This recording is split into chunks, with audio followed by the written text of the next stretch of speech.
communication going on at the most gross level. You have two sets of communication that's going on. You have conscious and unconscious, or verbal and nonverbal. The first principle to learn, and I'm going to try and close this loop about the program thing in just a minute, but just to get this out and kind of get it closed. Remember this, at the end of the day, the unconscious mind always answers first, and it always answers honestly. Okay? That is the bread and butter of everything you're going to do. If you have any doubt about anything I teach tonight, and what I'm going to do is I'm going to give you very, very broad global strokes first. Why? Because if you can't get those, you're not going to get the subtleties. By the time we hit break time, the information is going to be dribbling out your ears. You may be bleeding from the eyes, right? In the field of human communication, especially nonverbal communication, kinesics, as we call it, or as I was trained in kinesic interview and interrogation. It is a vast, vast field, and it doesn't belong to one domain. Neurolinguistics has a stake in it. Body language has a stake in it. Cognitive behavioral therapy and behavioral therapies have a stake in it. They all bring something to the table that help us to understand what's going on inside of us. And what's going on inside of us are a series of interlinking programs communicating, or in some cases, not communicating. So getting back to your question about worry or anxiety, everything, including sadness, worry, fear, rage, jealousy, have a structure. That structure is equivalent to a computer code or program.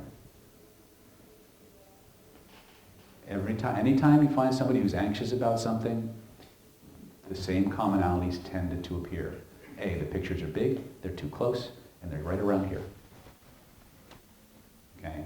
So what we have now is a spatial representation, a dimensional representation, and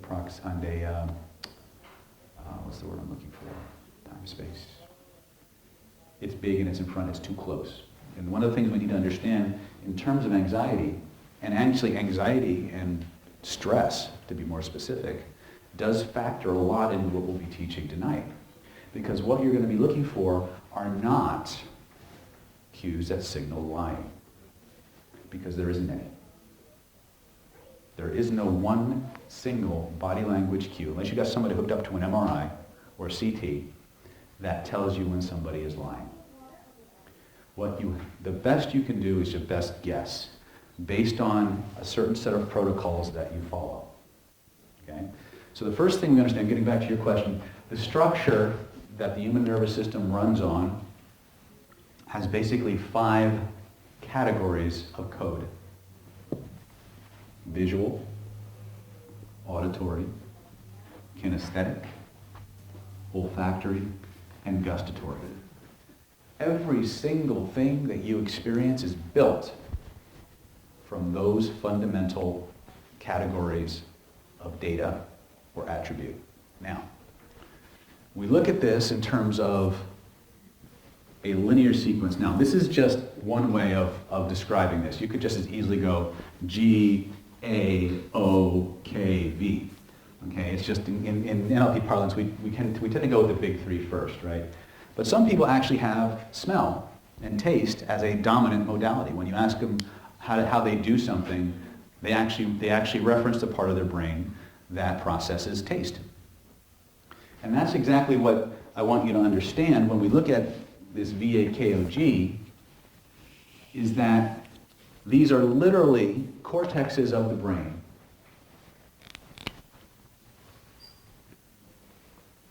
that are activating,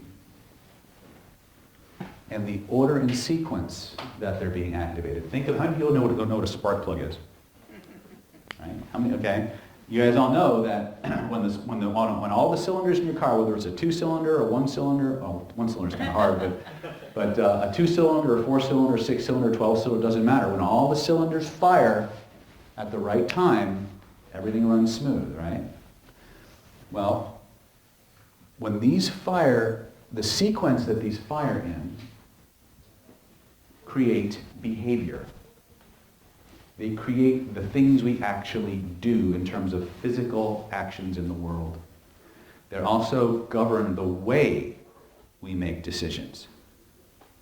So when you think about VAKOG, the connection of these links, let me use a different color for this.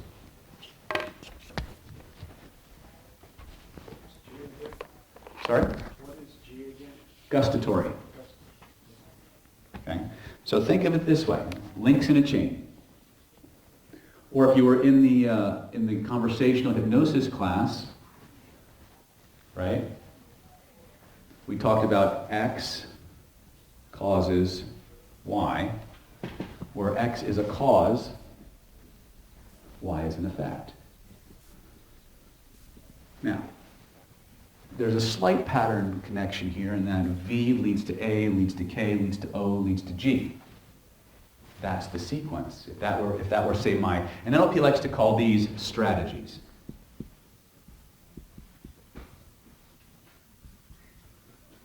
It's a confusing word, but basically it's the recipe we use to do something.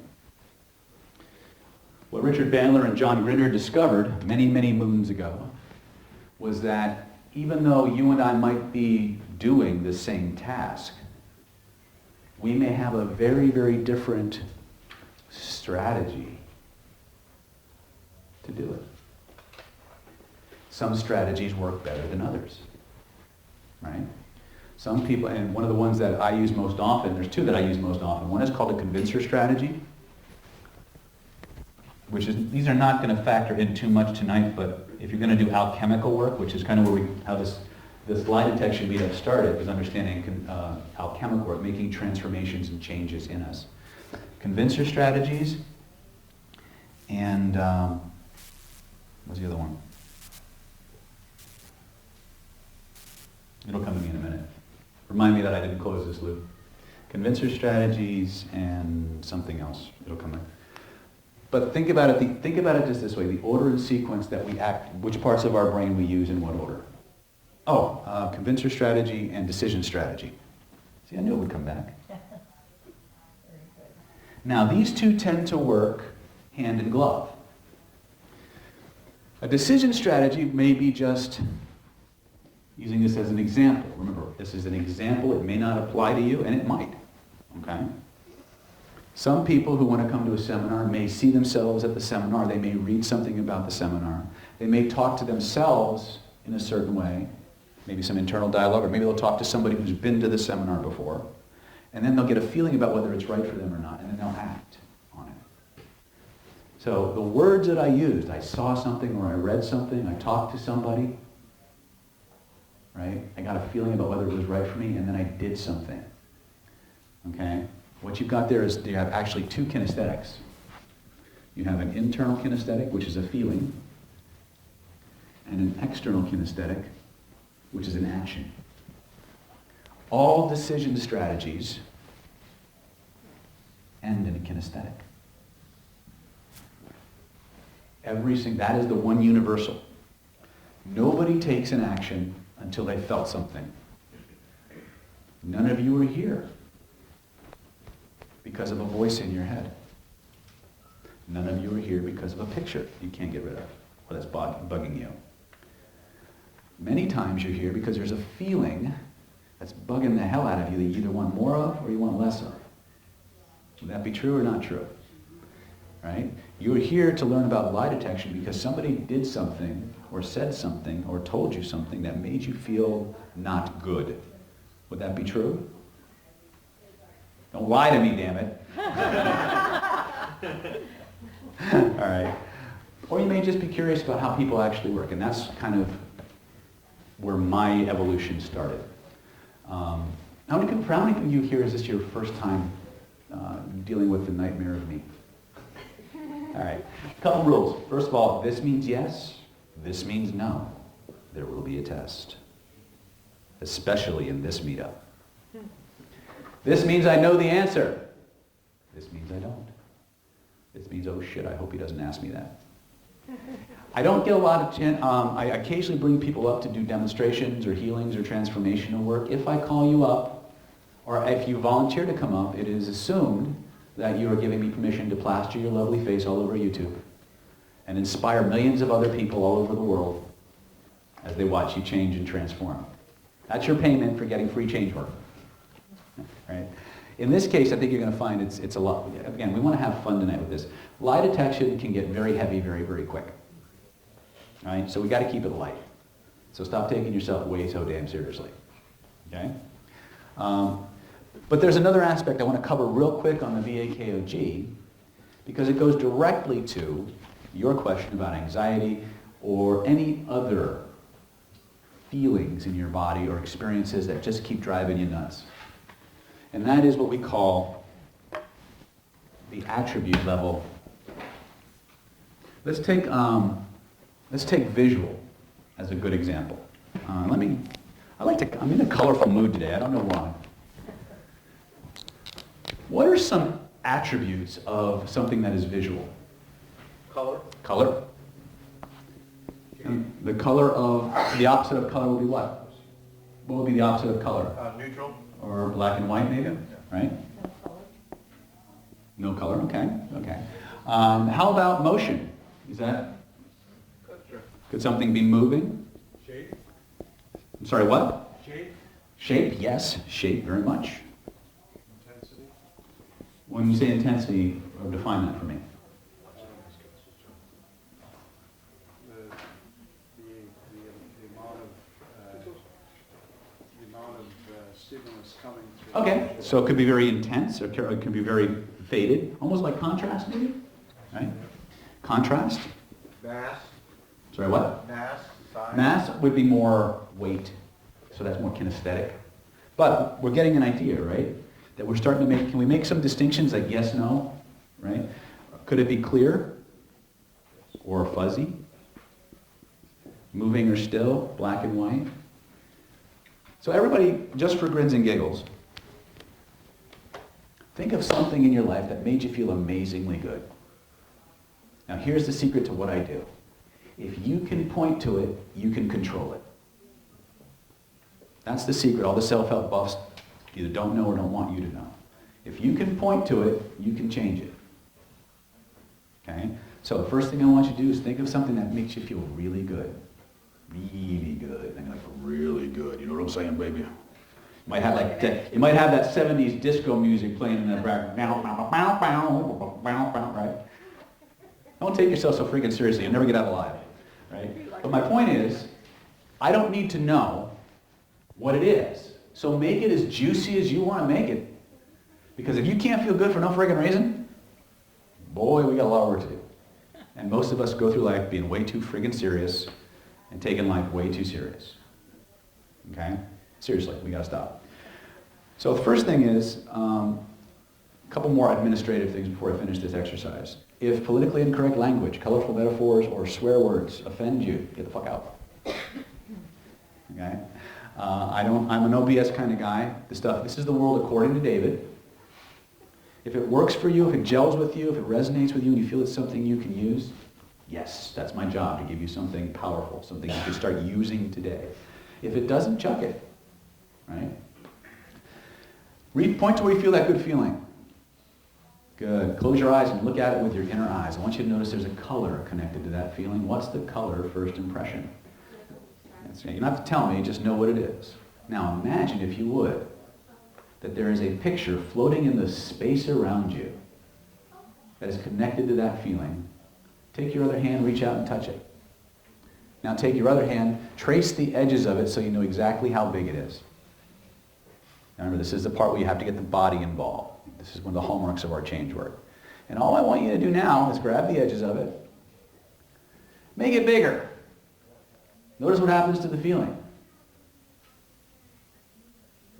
You know, I got your eyes closed so nobody's going to see when I point at you. So, what happened to the feeling?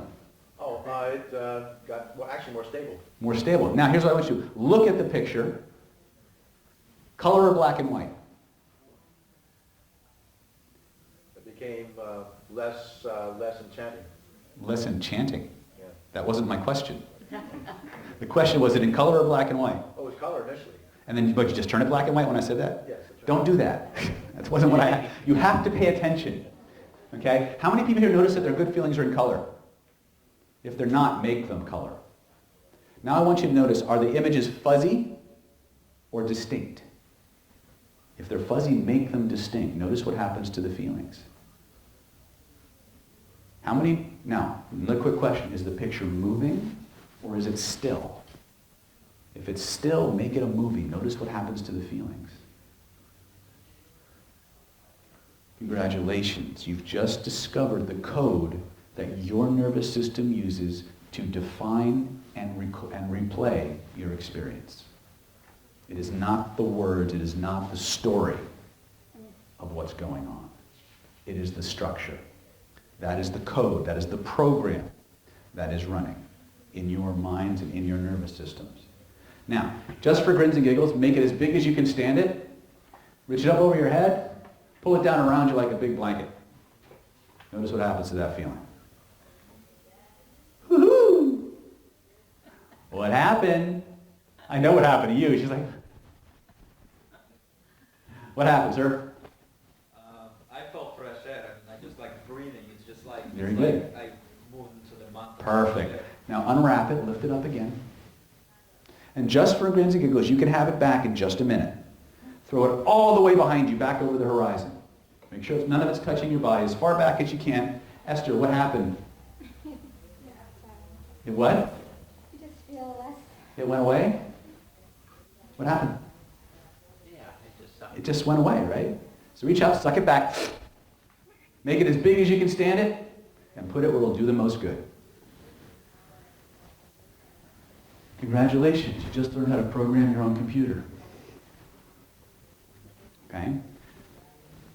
The interesting thing is NLP calls these attributes, or these elements, and NLP calls these modalities. You have 5 modalities. They are the building blocks of thought. These elements, these attributes that are within the category of the modality or are sub to the modality, NLP obviously calls sub-modalities. Here's the irony of submodalities. They dominate and control your experience. So the order and sequence of the modalities generates the behaviors. The proportions and the combinations of the different elements of each submodality as they interact with one another create your experience. They are all elements or an alphabet to a code that your nervous system utilizes. This is the fundamental building block. But you have to understand something, and this is where we kind of want to make things a little bit simpler while at the same time showing you how comprehensive this whole thing is. This is a 3-dimensional model. It is holographic and fractal. What does that mean? When I asked you to point to where you felt it, right? I had you reach out and touch a picture. Were you reaching inside your body? Say no. Because none of you were going, it's not in there, goddammit. You reached out here, didn't you? Your nervous system relates everything from the periphery to the core of your body. So it has a spatial component, a proprioceptive component. We call it the grid. Okay? It's a 3-dimensional XYZ grid that determines where in space certain types of information are projected and stored. When people talk, and this is where we're getting again into lie detection. When people talk, how many people do this? Maybe Mary had a little lamb, its fleece was white as snow. You don't do that unless you're terrified, right? That's your first clue. That's actually your first body language signal. The moment you see someone talking to you and all of a sudden their hands and everything stops, red flag number 1. It's called the freeze. But on a communication level, as we talk, as we make emphasis, our hands go to certain spatial locations. We don't think anything of it, consciously or unconsciously. But what we're literally doing is putting our hands in the spatial location that corresponds to the regions in our brain where that information is stored. And as we talk and as we move our hands, we're literally tracing the flow of those thoughts and the program, the circuits it takes in our nervous system all at the same time. Okay? Now when it comes to influencing people, matching and feeding back their very own gestures is powerful, powerful stuff. Okay, you want to get deep, instant rapport with people. When it's your turn to talk in any interaction, use their gestures to emphasize what you're saying. It'll feel weird because it's not yours. You'll think, oh, it's so weird I'm going to get caught. You won't, because we're just unconscious of it. Okay? So, there's a lot going on. At the end of the day, we have to be able to pay attention to things that most people just let slide, have no idea it's even relevant, especially when we're going to talk about lie detection. Okay? For those of you who don't know, I am in fact a certified trainer in neuro-linguistic programming under the founder, Dr. Richard Bandler. I'm a certified hypnosis trainer and hypnosis teacher. I have a hypnotherapy practice as well as an NLP and energy healing practice in Solana Beach.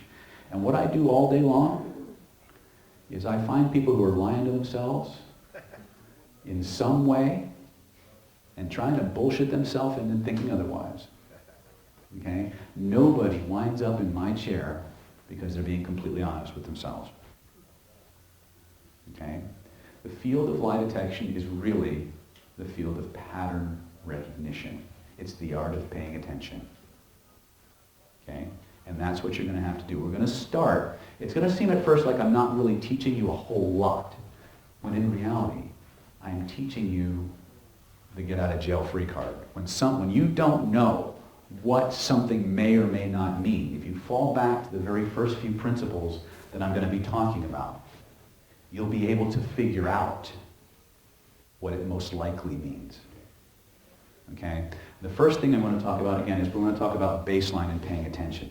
Remember, the unconscious mind always answers first. It always answers honestly. There's usually a half a second to sometimes a full 1 or 2 seconds between the nonverbal behaviors, the unconscious answer, and the verbal ones. One of the big things that we want to begin to look for is discrepancies between the consistency of the verbal and nonverbal. We'll cover some of those more and more concrete details. I'm going to give you about 7 to 10 red flags. These are just things. If you see them, start digging. But there are other things that are even more subtle that we can begin to work. And again, depending on what direction you want to go, how deep down this rabbit hole you want to dig, we can go there. I'll take you as far as I can in the time that I have, and then I'll show you where to go for more if you want that. Okay? Which will probably take the form of my monthly mastermind mentoring program.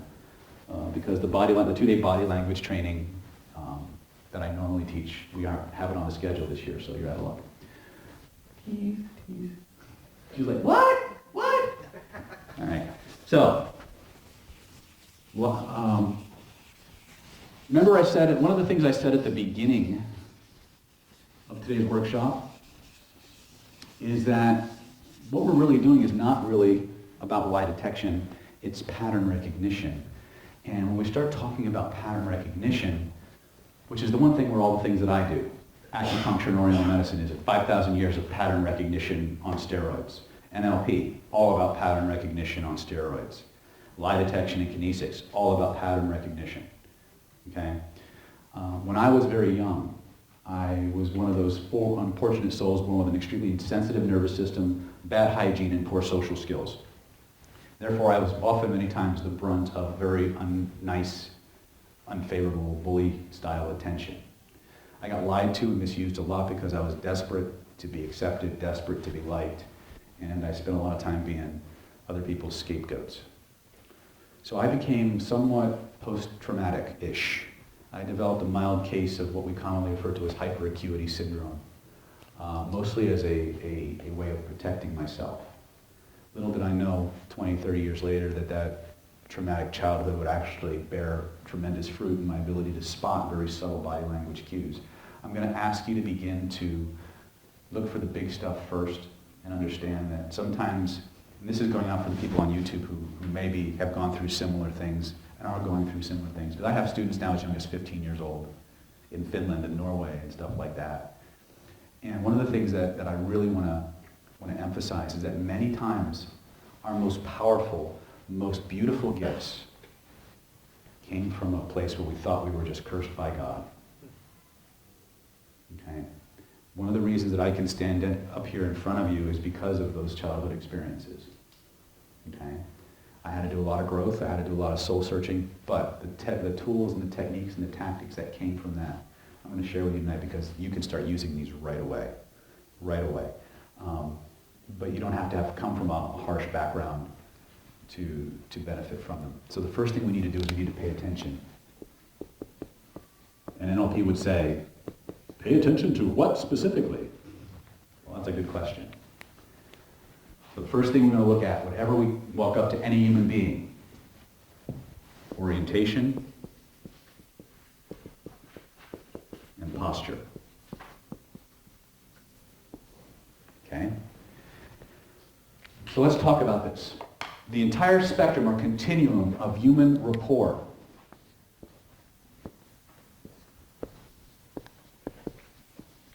The dictionary, or the language of it, the way we calibrate it, and get used to that word. Two things you got to learn about. You got to pay attention, you got to have sensory acuity, and you got to calibrate. You got to know what the stuff you're seeing, hearing, or otherwise perceiving means. To do that, you need to calibrate a baseline. We'll come back to baseline in a minute. Can I get a enthusiastic member of the audience to come up and share the limelight with me? Come on up. You can both come up. This actually works better with male. Come on up. You. Come on. You don't want to come up? Who, me? You talking to me? Yo. Come on. Now, here's how this works. If I were teaching a dating workshop, it'd be even more fun. You'd be having a lot more fun with this. Stand back to back, please. Good. Now, here's what I want you to understand. Come on here just a little bit. Perfect. Not you. Stop following her. Stalker. I know she's magnetic. Well, you ruined my game. Yeah, I ruined your game. Rubbing butts on camera for YouTube is probably not the best way to go about getting her positive attention. But here's the thing. If I were teaching a flirting or attraction workshop, this would be very relevant as well. In terms of lie detection, it's going to be extremely relevant, but just for different reasons, even though it's the same stuff. The crux of human interaction, or going from stranger to intimacy, starts with two things, two primary elements: proximity and orientation. Now, one of the things that we are going to kind of skip over in terms of proxemics is the study actually, is social, intimate. We're going to skip those ideas because they're going to change depending on what culture you're in. But one thing is true of all humans. Human beings start off with zero rapport. They're moving away from each other. They have no affinity for one another. You got this? Or in some cases when you have a negative affinity, in other words, they have hostility or antipathy for one another, they are moving away from each other, correct? That's going to be a very key factor as we get deeper into this. Because one of the things that's going to happen is you're going to find out that people will unconsciously move away from stress. And lying is one of the most stressful activities we can have. Short of marriage, by the way. No, I'm just teasing, Mom. Okay, so what happens now is these people are going to move from complete stranger or a complete enemy to either friendship or at least a peace treaty. This is going to happen. They're going to go neutral. Right? As these people begin to develop more and more rapport, two things happen. Orientation will suddenly shift. Orientation will suddenly shift. Proximity just a little bit. Begin to close. Proximity will shift. Now they're already starting to feel a little weird to this. This is what, in body language, in the what we call the mating dance, this would be what we call full synchronization. This is where actually their heartbeats and many times are literally beating at the same time. Okay, this would be where 1 + 1 = 3. Do the math, guys. All right, thank you. Back up just a little bit. Now, the most common scenario that you'll see in a dating or a singles bar looks like this.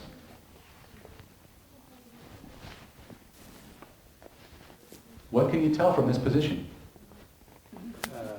Convincing, trying to sell her. He's trying to sell her? Yeah. Differing levels of interest and Ah, acceptability. in that, and very good. Very different levels of interest. Who's more interested?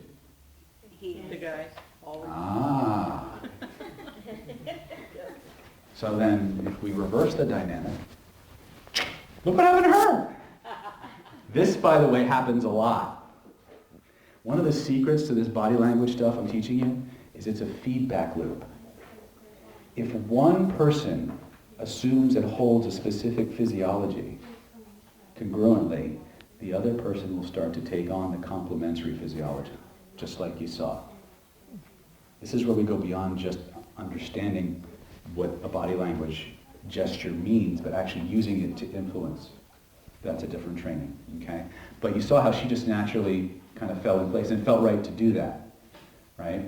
This is what we want to start to pay attention to.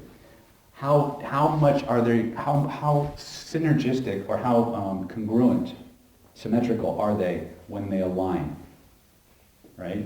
The other thing we want to do when we start to look at posture and we start to look at orientation, you want to divide the body now, upper and lower. Now, in this case, they're all very, very congruent, right? But let's suppose she takes her foot, or both feet, and points it that way. But she keeps her upper body this way. What just happened? Can I say? You can say it. The Well- tentative implies. She's waiting. She's getting ready to make the 60-yard dash for the front door. Yes, exactly. She's ready to gnaw her arm off to get away, Yes. right? Mhm. Here's the secret to understanding this on a macro level. This will happen everywhere, in every culture, in every social interaction. If someone does not want to be there, whatever the reason, maybe she's got, maybe she's got to pick her kid up at the, the daycare, maybe she's got another hot date downtown, maybe mom just called and her parakeet's having an existential crisis. We don't know, right? But for some reason, she wants to beat feet, literally, and her feet will show the way. Your feet are the most honest body part you have. It's the one we pay the least amount of conscious attention to. Does that make sense?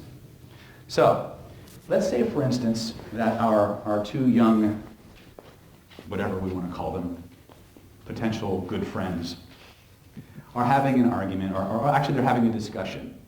And our charming, swaven, deboner young man says something that's a little abrasive, abrupt. And all of a sudden you see this. Just a little bit of a shift. What just happened?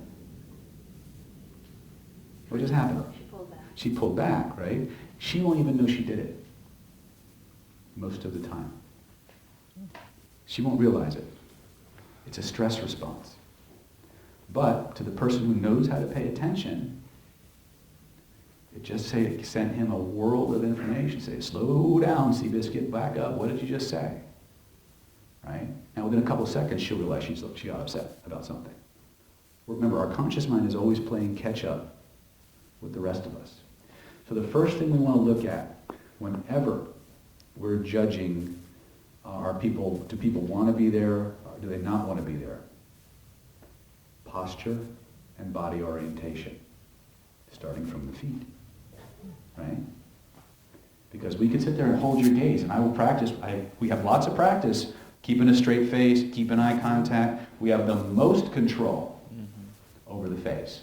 But the moment we get into a situation that starts to cause us stress, just red flag number one. Okay? Now, it's one cue, which absolutely means absolutely nothing.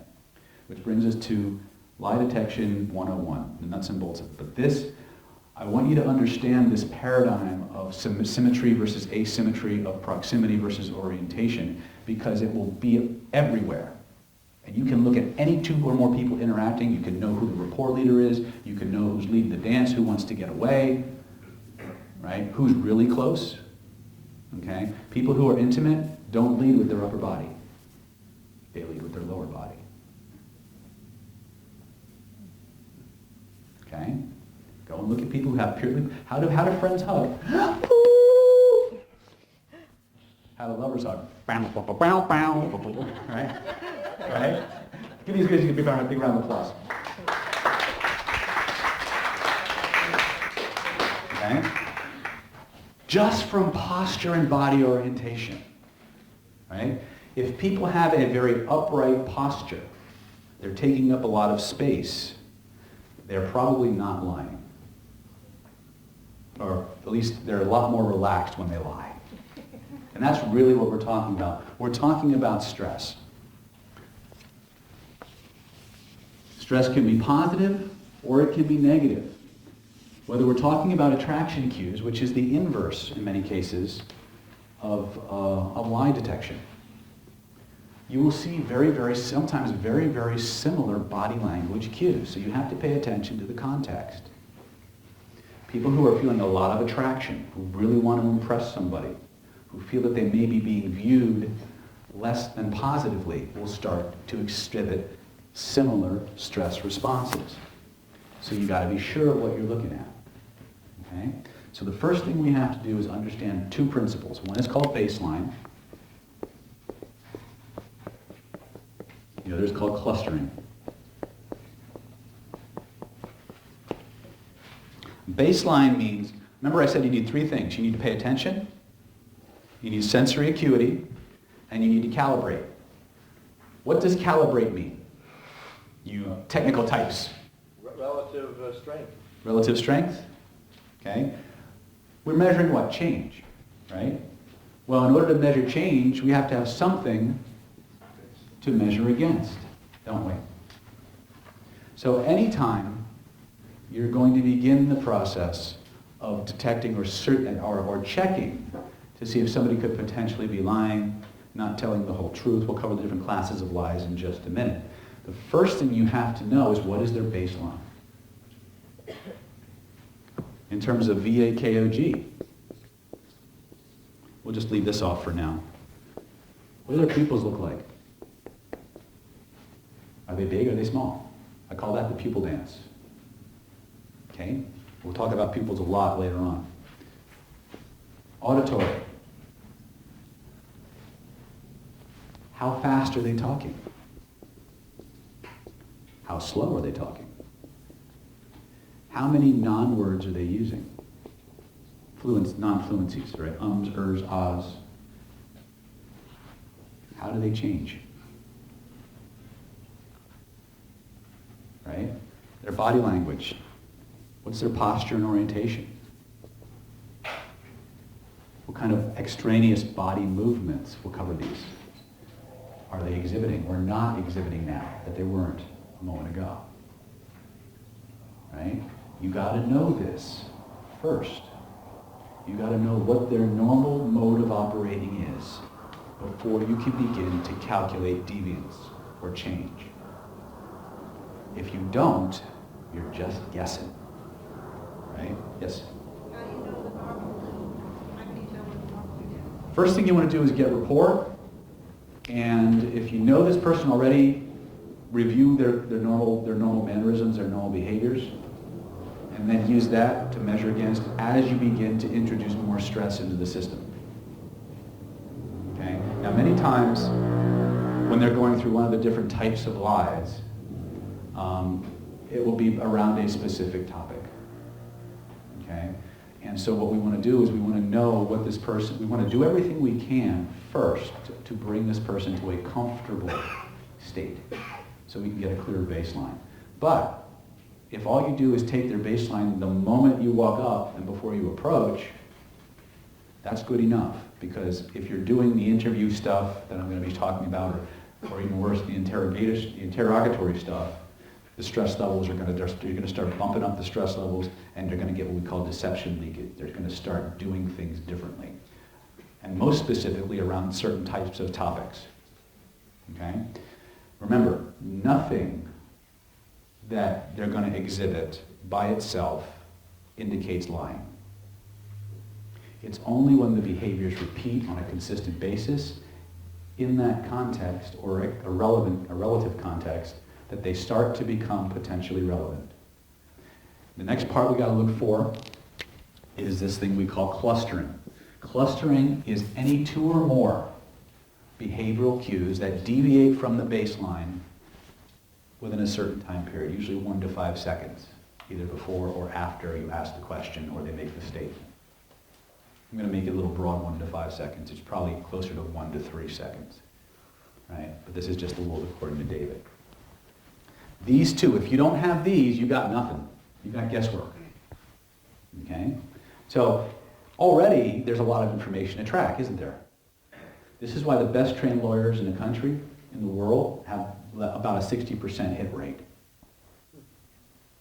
Okay? Yeah. Being a good liar doesn't make you good at catching lies either. Okay? I have a little essay that I'm going to read to you. It's how to tell the perfect lie. It's a little bonus. Right? I mean, if you're going to learn how to detect it, might as well learn how to tell them. Right? There's a book you want to get called An Actor Prepares by Konstantin Stanislavski. Again? An Actor Prepares by Konstantin Stanislavski. He's a very famous Russian acting teacher. I think he's actually the father of method acting. Okay? And one of the leading experts on lie detection and emotion is a guy by the name of Dr. Paul Ekman. And in his book, Telling Lies, I think it is, he actually, in the appendix to this book, he actually goes through some of the categories of people who are very, very, very, very difficult to tell that they're lying. And one of the first ones he mentions is anybody who studied An Actor Prepares by Konstantin Stanislavski. Okay? You're going to find that catching people in a lie is going to go all the way back. It's always going to go back to the amount of stress that you're imposing on them. The longer somebody has had to prepare, the less likely you are to catch them. Unless you can jack up the emotions or the stakes are really, really high. Okay? Then there's another smaller category of human being that don't have process emotions the way that the rest of us do. We call them psychopaths, sociopaths, and narcissists. They process a little bit different. Okay? Narcissists tend to be still a little bit more on the emotional side. Okay? But sociopaths, psychopaths, they're not wired like we are, so we got to look a little bit differently. So one of the books that you may want to use to supplement that is this thing called the Psychopath Test.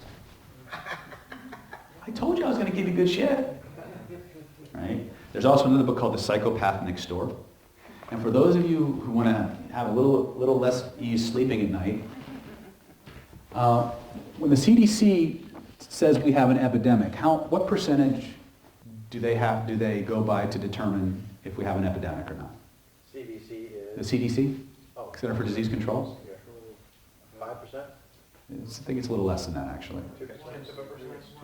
2%? Let's say 2%. Current studies show us that the percentage of sociopathic people in our culture is right around 4%. So, and those are the people that went to the multiple choice test and said, yes, I'm a sociopath. I have no idea how they came to that, but it's worth knowing. Okay? Not every sociopath is going to be a violent criminal, although they could be. They could flip that switch easily.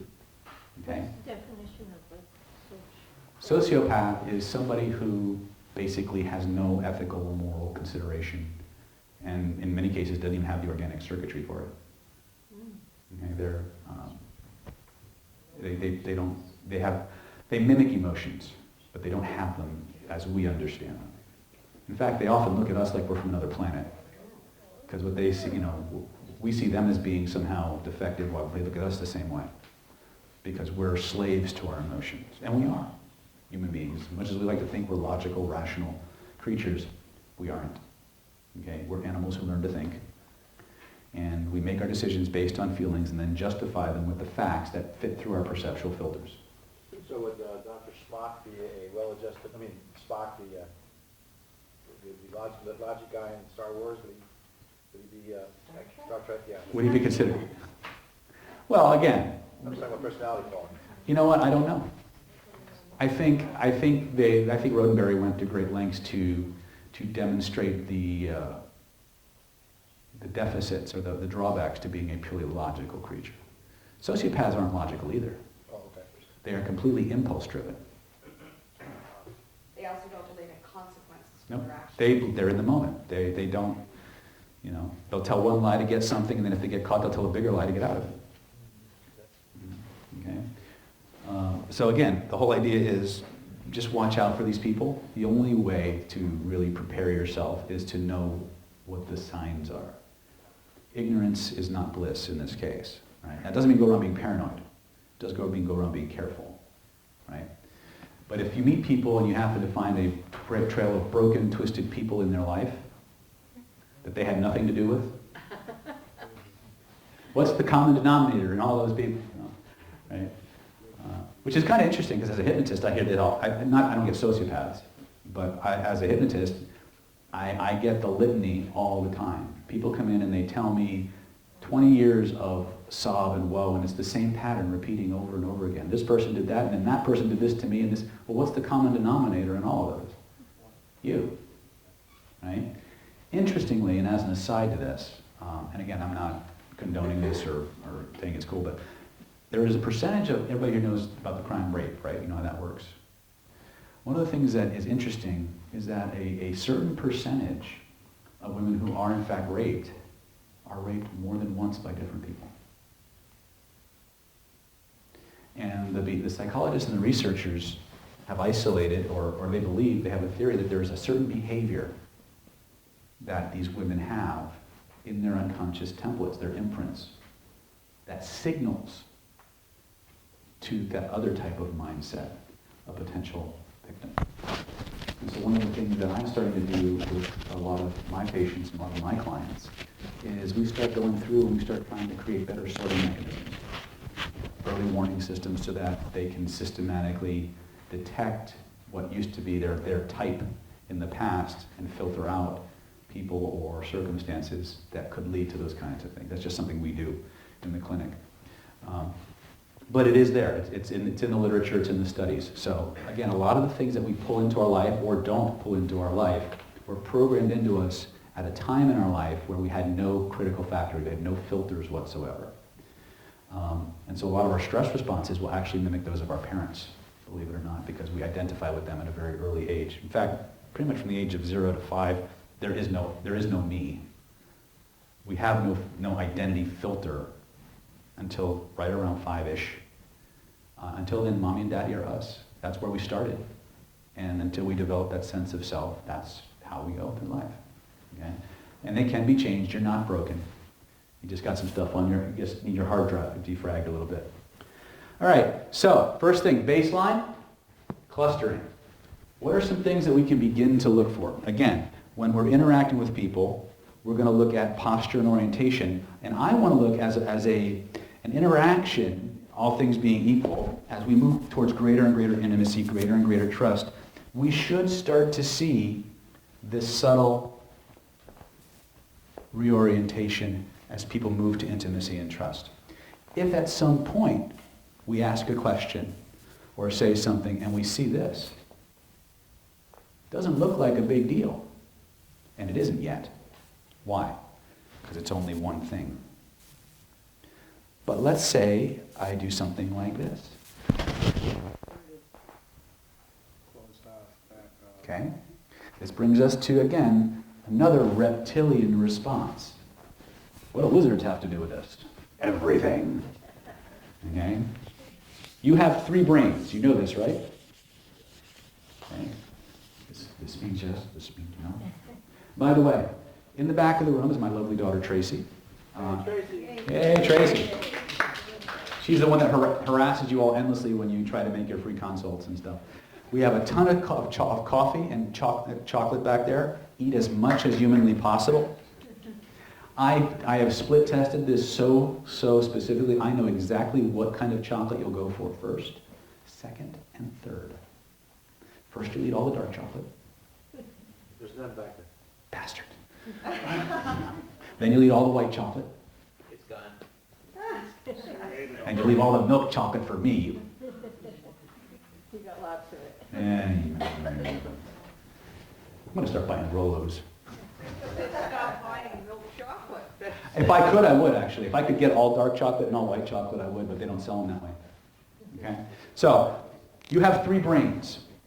Lie detection is a stress response. It's actually measuring and calibrating responses to stress. Remember, the lizard brain moves towards pleasure and away from pain. What's it? The reptile brain, the paleocortex, as the Russian sports psychologists like to refer to it. Okay?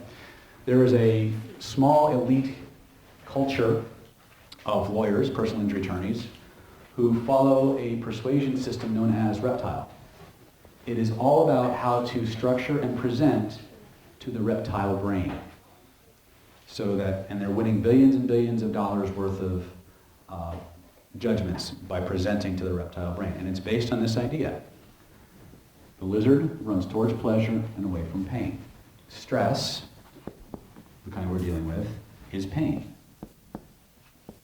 Can stress be pleasurable? Yeah. Okay? This will become a little bit more relevant when we start talking a little bit more about what we call duping delight, which is, you've seen a lot in narcissists, you see a lot in some sociopaths, but you can also see it in regular, normally wired human beings, where people take great pleasure in getting away with something. Right? When the human organism experiences pain, whether real or imagined, it moves away. And it will do it physiologically first. Okay? So if we're exhibiting one level of comfort and all of a sudden something gets uncomfortable, we'll move away from it. Okay? Wrapped around your paleocortex is what we call the limbic system,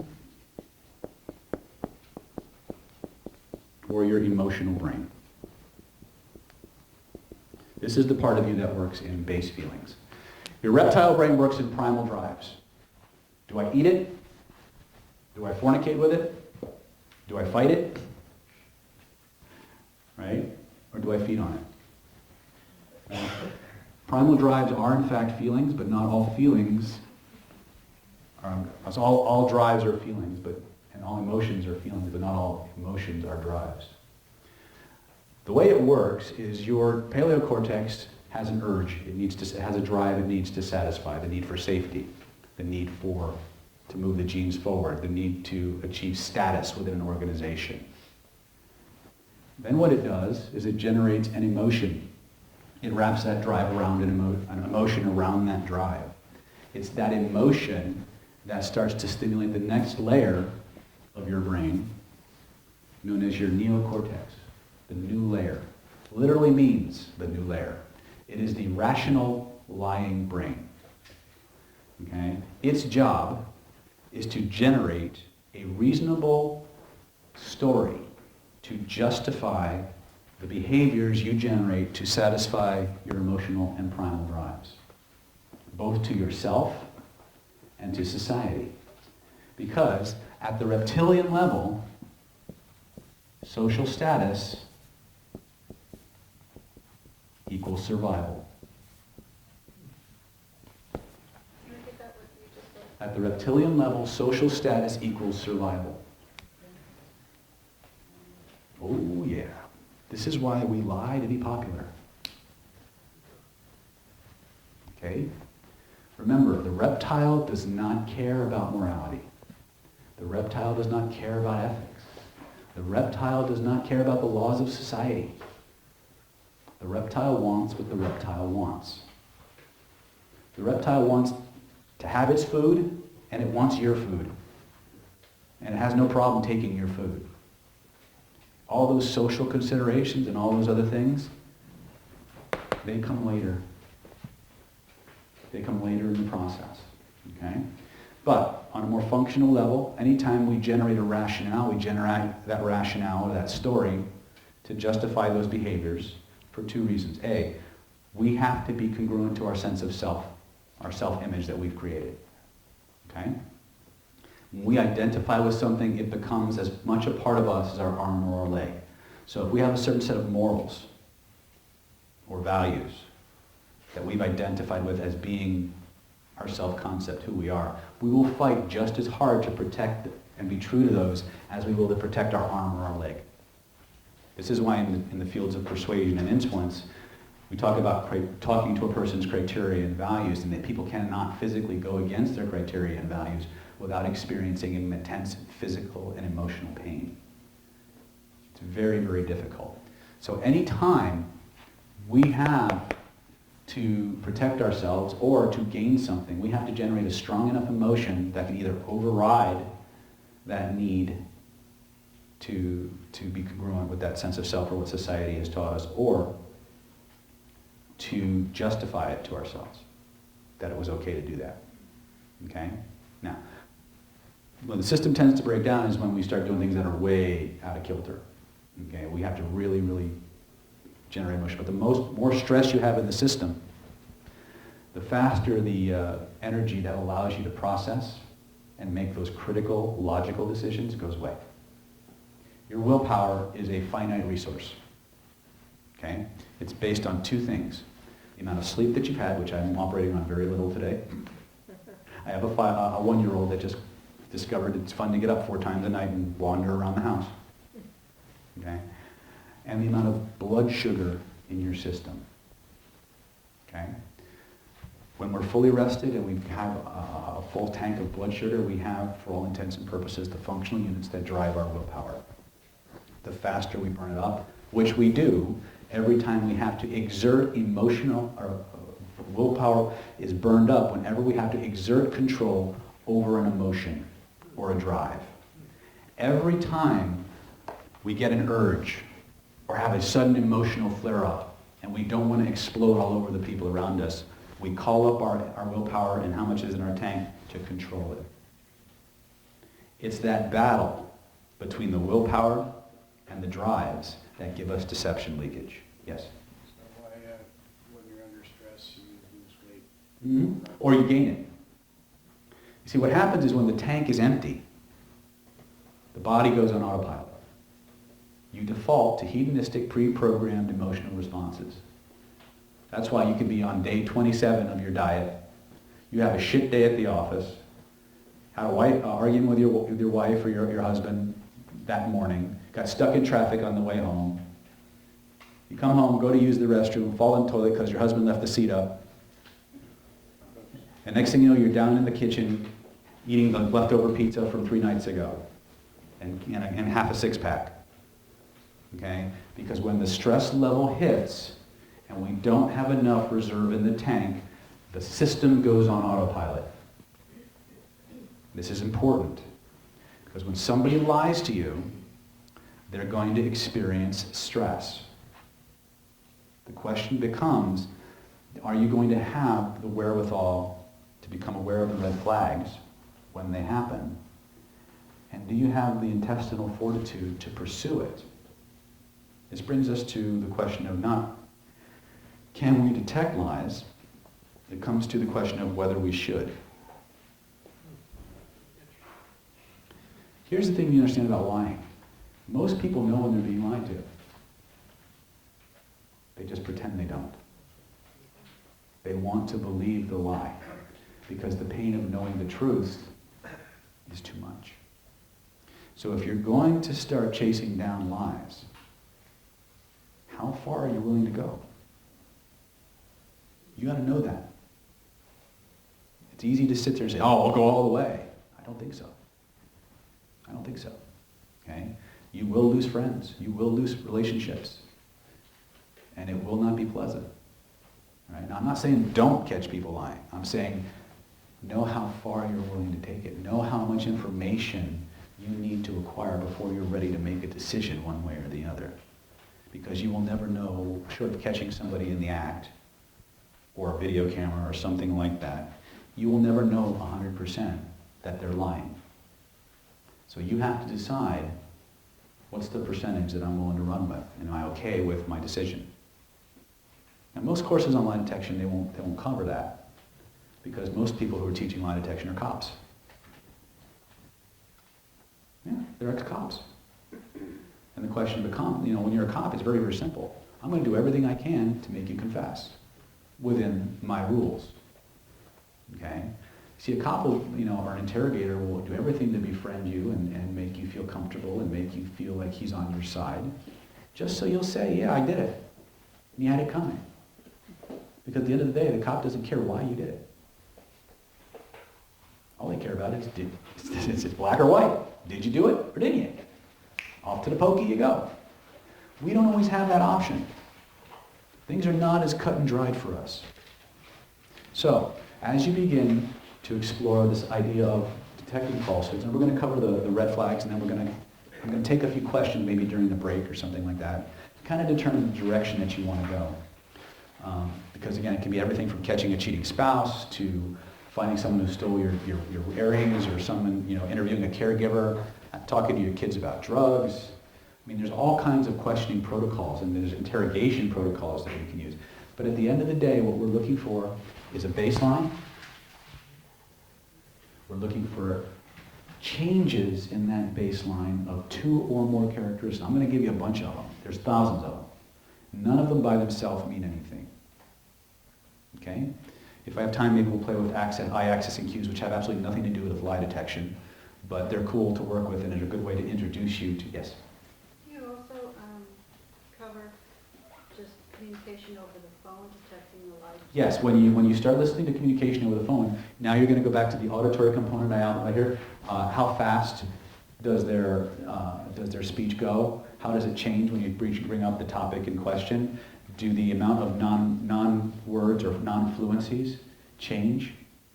Do they start going, do they stutter, do they choke, do they clear their throat? Those are all deviations from how they normally speak. So when they change the subject all the time, that's pretty good indication. Yeah, many times when people are changing the subject, they have no attention span, like me, or they're deflecting. And we'll cover that again. We have different layers of behavior.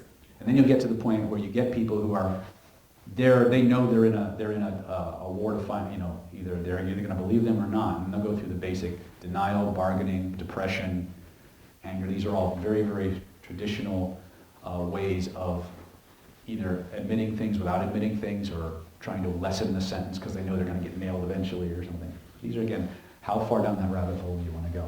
What's our time, Tracy? 8 o'clock. Here's what we're going to do. Since we've been going about an hour, and I don't know about you guys, but I've got all these spotlights on me, and so I'm slowly dehydrating and melting into a puddle of goo. So is Eddie back here? Why don't you go grab Eddie while I kind of intro him. We have been very fortunate in the past 3 or 4 years to have been housing our meetups and our trainings here. And the person who runs this particular facility is named Eddie Lane. And even though he's just in the back there, he's giving him a big round of applause for providing an amazing facility. Interestingly, just as a quick aside, how many people here really like to go cool places and do cool stuff? Raise your hand. Okay. How many people like to travel to cool places and do cool stuff? How many people would like to travel to cool places and do cool stuff for cheap? Of course. Okay. A couple of weeks back, or about a month or so back, Eddie came up to me and he said, David, got an idea that might be cool. A couple of them, actually. He said, first of all, how would you like to take your show on the road? I was like, what? Well, I run this travel club, right? And I go all these places for really cheap. How would you like to teach NLP in Cancun, or Greece, or Australia, all over the world? And I'm like, do I have to pay? He's like, no. And so I got kind of excited about it, but I'm a little skeptical about anything that smacks of MLM. But that aside, Eddie came to me and he said, look, you're doing some good work here, you're helping a lot of people, we'd like to sponsor your meetups. We'd like to help you out and kind of support you. And so Eddie has become one of our sponsors for NLP Power through the Travel Club, through Vision Pulse, and I just wanted to recognize Eddie and give him a big round of applause and say thank you for that. That being said, I'd like to introduce one of our sponsors for the night, the master of bucket list travel. And don't let the size of his hair fool you. He's really a great guy. And before you go rushing back to sign up with Eddie and do whatever you're going to do, make sure you get something that's a fit for you and it fits in your schedule. But for all intents and purposes, I'd like to turn, as we break and you go back and eat all the chocolate and drink all the coffee and barrage me with questions, use the restroom, which, by the way, if you need to use the ladies' restroom, this one has, for some reason, suffered a fatality. And so there's a code right here, 24860*. If you go out and around the building on the right-hand side, you'll see the women's room. You need to enter that code. Now what Eddie does, he's memory impaired, so he takes a picture of it on his iPhone. Explain that one to the wife. But anyway, If you need to use the restroom, go there. The men's room is still working, but there's also a men's room out there if there's a line for that as well. So without further ado, I'd like to introduce Eddie Lane, the master of bucket list travel, and tonight's sponsor for NLP Power.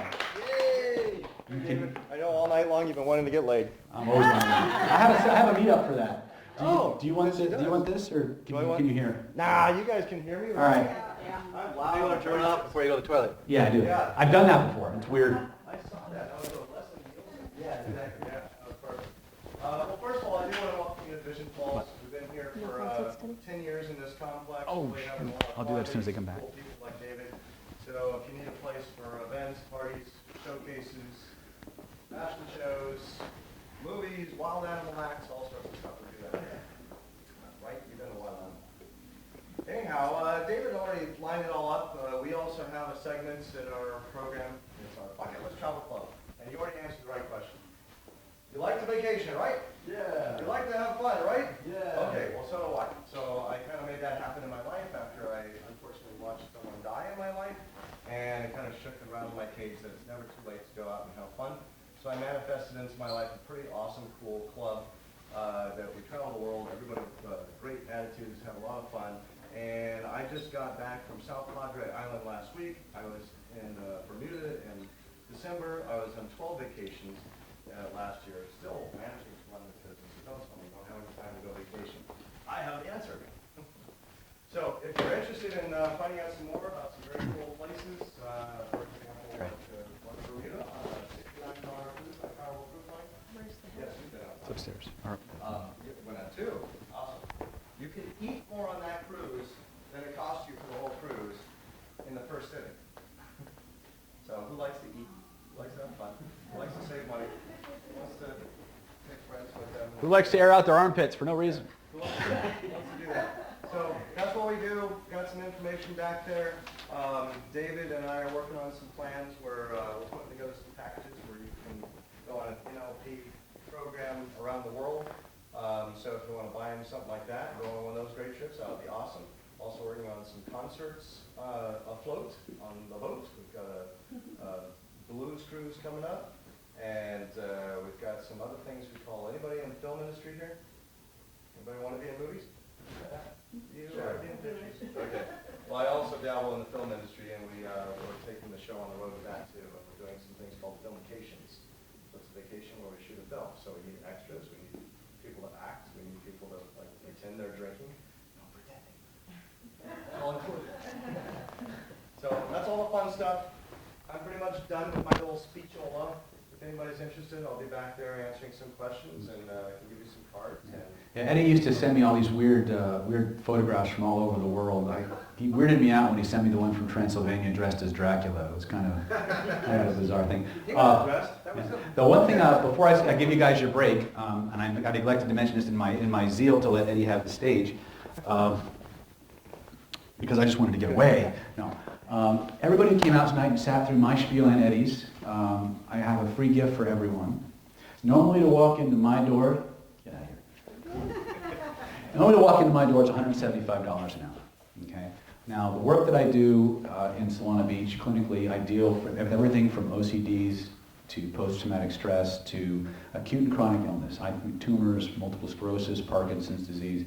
We just had another Parkinson's person come in during the week. But everybody who came out tonight is coming through the long drawn-out slugfest that is an NLP Power Seminar.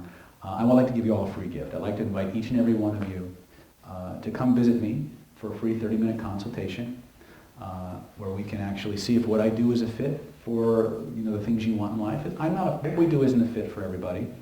But if all you want to do is just come out and ask me questions for 30 minutes, you can do that. Okay. All you need to do, because I'm starting a training next week, a 5-day hypnosis training here, we don't have a lot of time slots available right away. So see Tracy if you want to do it. There's no cost, there's no obligation.